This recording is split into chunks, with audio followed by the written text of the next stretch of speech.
Police वाले भाई, वो पुलिस वाले भाई साहब रुक जाइए, छोड़ दीजिए, हमारी मोहब्बत में आए।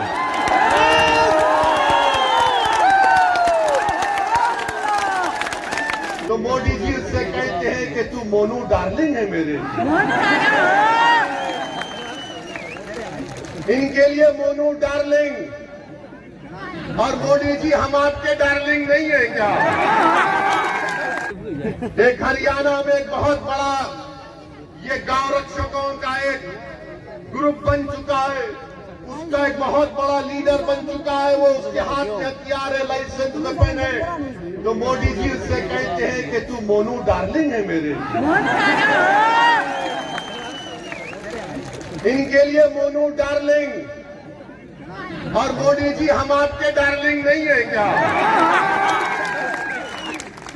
जिसके हाथ में हथियार वो आपका डार्लिंग, जो गरीबों को पीटता है वो डार्लिंग, जो जुनैद और नसीर को मारता वो डार्लिंग, और हम क्या है मोदी जी बताइए आप?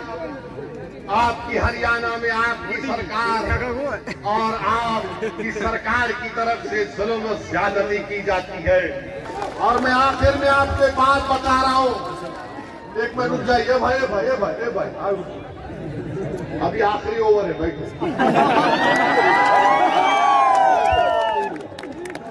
और अगर कोई उनके पास, यहाँ के मौजूदा विधायक के पास अगर कोई जाता है काम करने के लिए, तो वो पूछते हैं कि अभी हमारे भाई ने बताया, उदाराम जी ने लिस्ट में लेकर आए कि तुम्हारे गांव से मुझे वोट नहीं मिला। क्या नाम है मेरे साहब? अमीन खान साहब, आप उम्र में मुझसे बहुत बड़े हैं, मगर मैं भी एक राजनीति के घराने से आता हूं। मैं भी 28 साल से राजनीति में हूं, 2 मर्तबा का विधायक रहा हूं और 4 मर्तबा का सांसद पे कामयाबी अल्लाह ने मुझे अता की है।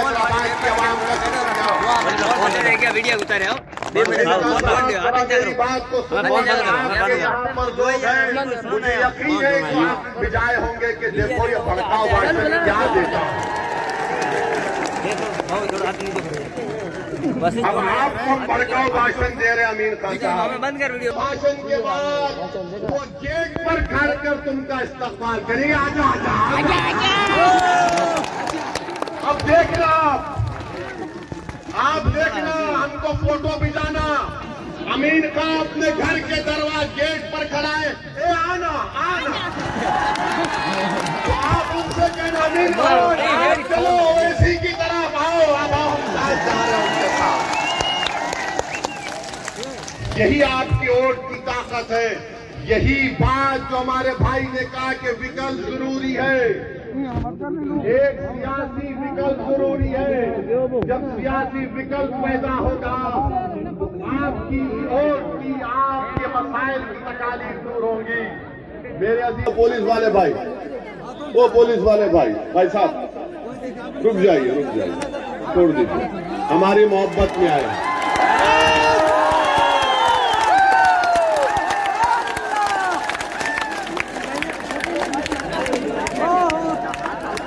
आप आराम से बैठिए। मोदी जी की रैली में, अशोक गहलोत की रैली में इतना खरीद को आ भी नहीं सकता, बहुत दूर बिठाते जनता को, बहुत दूर। आप इतना करीब आ गए, मुझे यकीन है कि हमारे अल्लाह हमारे दिलों को मिला देगा इंशाअल्लाह। हमारे पुलिस के भाई बिल्कुल फिक्र मत करिए, कुछ नहीं होगा, मुझे आराम से।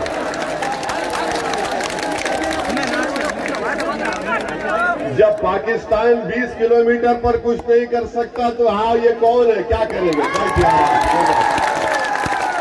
वही रुक जाएंगे। हाँ, हमारे भाई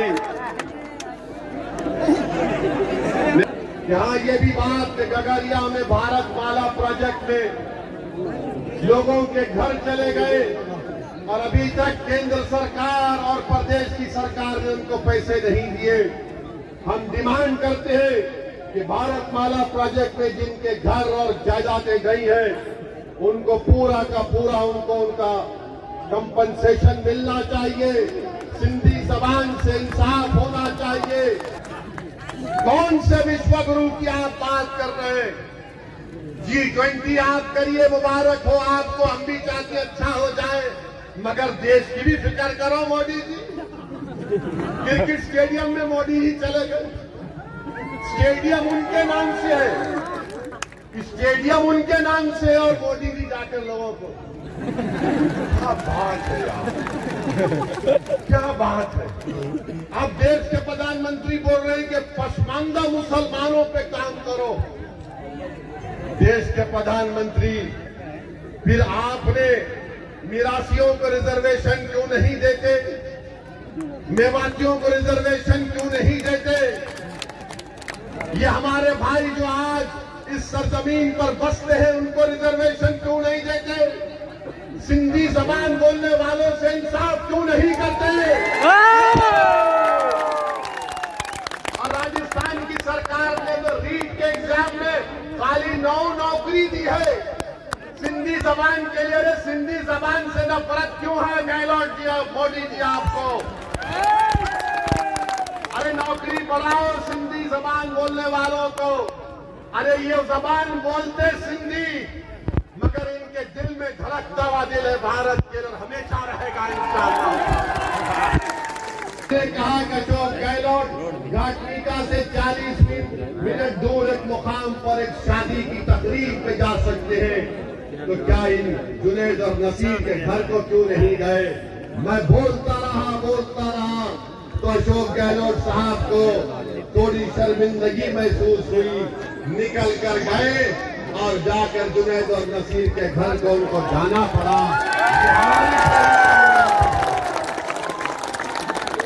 अगर आप अपना नेता पैदा कर लेंगे तो याद रखो जुनैद और नसीर जैसी हत्याएं खत्म हो जाएगी और हर कोई आपसे डरेगा। वरना आज राजस्थान हो या देश हो, बीजेपी और कांग्रेस ये समझती है कि मुसलमान और दलित और कमजोर ये लावारिस है, ये हमको छोड़कर कहां जाएंगे। अरे मैं आप तमाम से कह रहा हूं, हम लावारिस नहीं है, हम किसी के मोहताज नहीं है।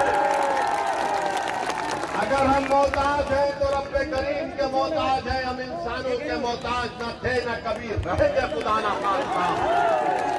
अल्लाह हमारे लिए काफी है, मगर ये बीजेपी और कांग्रेस के लोग ये समझते हैं कि ये लावारिस है, इनको छोड़ दिया जाए, ये कहीं पर नहीं जाएंगे। अरे अब तुम जान जाओ कांग्रेस और बीजेपी वालों, अब राजस्थान की राजनीति में एक विकल्प पैदा हो चुका है, उसका नाम कांग्रेस इत्तेहाद मुस्लिमीन है। हम तमाम 36 बरादरियों के पास जाकर बात करेंगे, हम दलित भाइयों से बात करेंगे, उन सबको साथ देकर आगे बढ़ेंगे। ये कांग्रेस और बीजेपी मैच फिक्सिंग करती है कि 5 साल अशोक गहलोत और 5 साल महारानी बैठेंगे। अब ये नहीं चलने वाला है, ये नहीं चलने वाला है। कि आप जो घर में बैठकर बोलते हैं कि 5 साल मैं बैठता हूँ, 5 साल तुम बैठ जाओ, आप कोई नहीं बैठेगा, तुम्हारी कुर्सी पर हमारी नजर है। हमारी कुर्सी पर हम बैठेंगे, तुमको नहीं बैठने देंगे हमारी कुर्सी पर।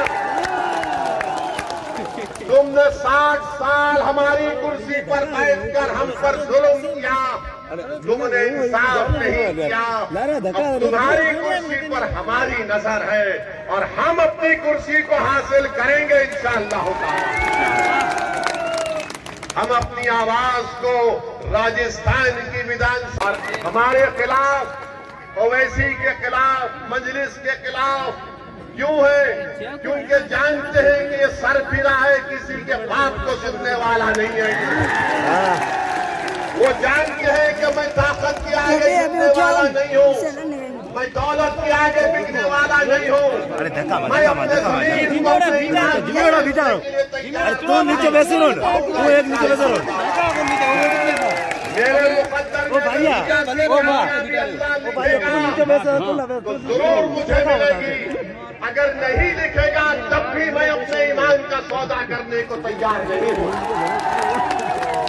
आप मेरा साथ दे या ना दे, मगर मैं तुमको चाहने वाला हूं, मैं तुम्हारा दीवाना हूं, मैं तुम पर मर मिटने वाला हूं। मैं यहाँ पर इसलिए नहीं आया हूं कि तुम मुझे कामयाब कर दो या मेरी पार्टी को कामयाब कर दो। मैं तुमको इस बात का यकीन दिलाने आया हूं कि तुम अगर मेरी तरफ एक नजर भी नहीं देखोगे, अगर मैं तुम्हारे लिए लड़ता रहूंगा, तुम्हारे लिए मर जाऊंगा, मिट जाऊंगा। मेरे अजीज दोस्तों और बुजुर्गों, मेरे अल्फाज को याद रखो, मेरे अल्फाज को याद रखो। मैं जज्बात में लाने के लिए नहीं कह रहा हूं, मैं ये तय कर चुका हूं कि अल्लाह ने मुझे जब यहां तक लेकर आया है तो मेरा काम यह है कि मैं मजलूमों की आवाज बनूं, उनकी तकालीफ को उठाऊं, आपके दिलों से डर को निकालो, डर को निकालो अपने दिलों से। मेरे मुसलमान भाइयों, मेरे दलित भाइयों और बहनों, अपने दिलों से डर को निकालो। तुम क्यों डरते अशोक गहलोत से, तुम क्यों डरते नरेंद्र मोदी से? डर को निकालो।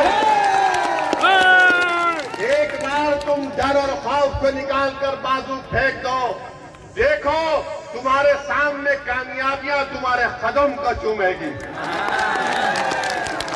मगर हमारा मामला ये है मुसलमानों का कि जैसा चुनाव करीब आएगा तो हमारे दरमियान में आकर कोई बोलेगा, अरे कैसा होगा यार, हम कैसे जीतेंगे, हम कितना जीत पाएंगे।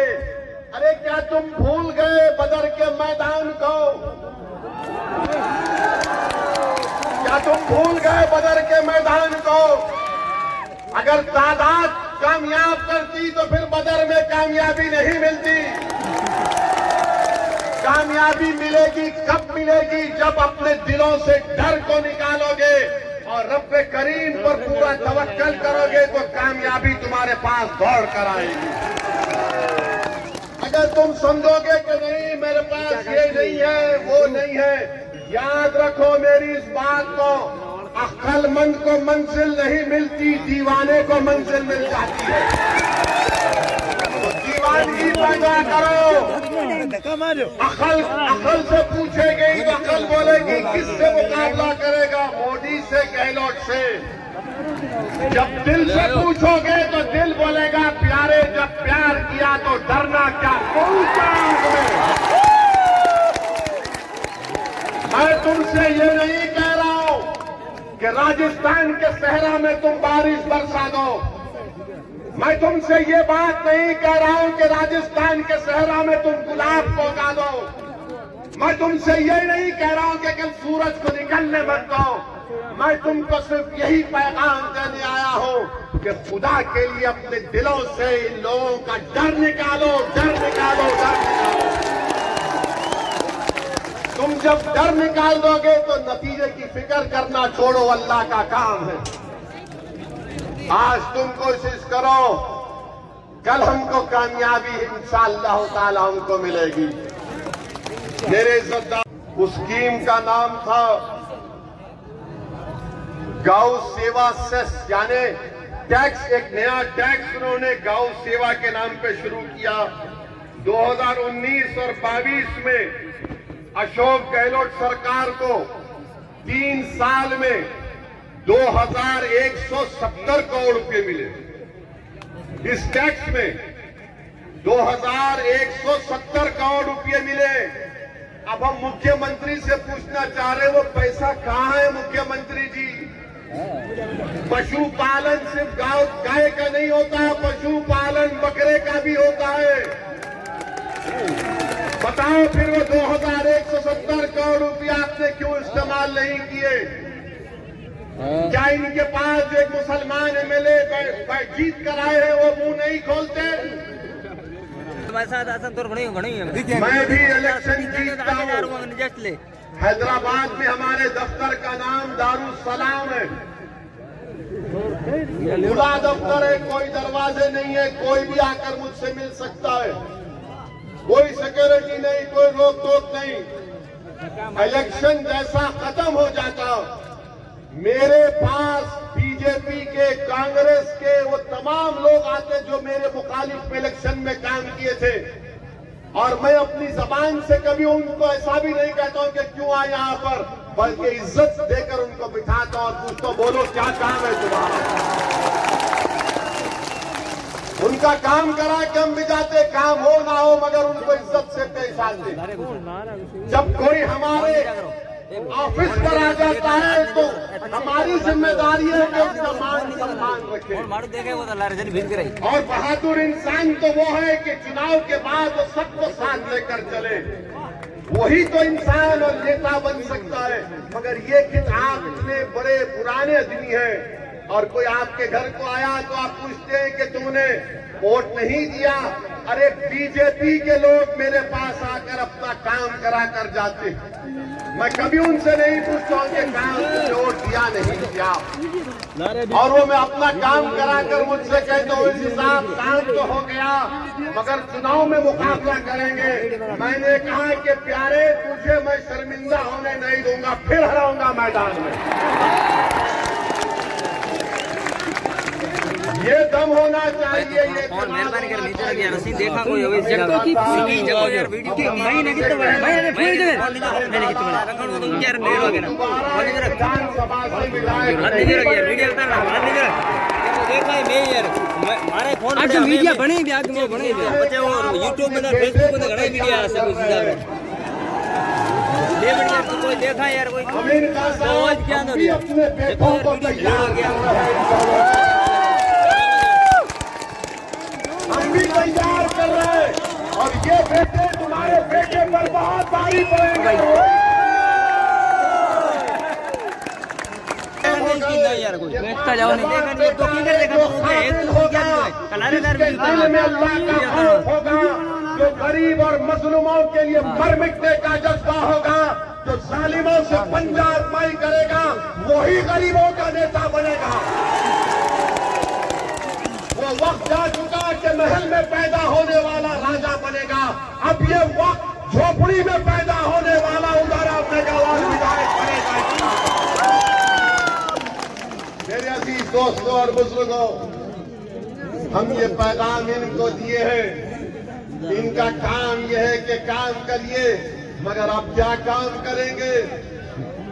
अब तो 6 महीने बाकी है चुनाव के लिए। जब काम करने का टाइम था तो काम नहीं किए, अब चुनाव आ रहा है तो आज की सभा के बाद, आज के हमारे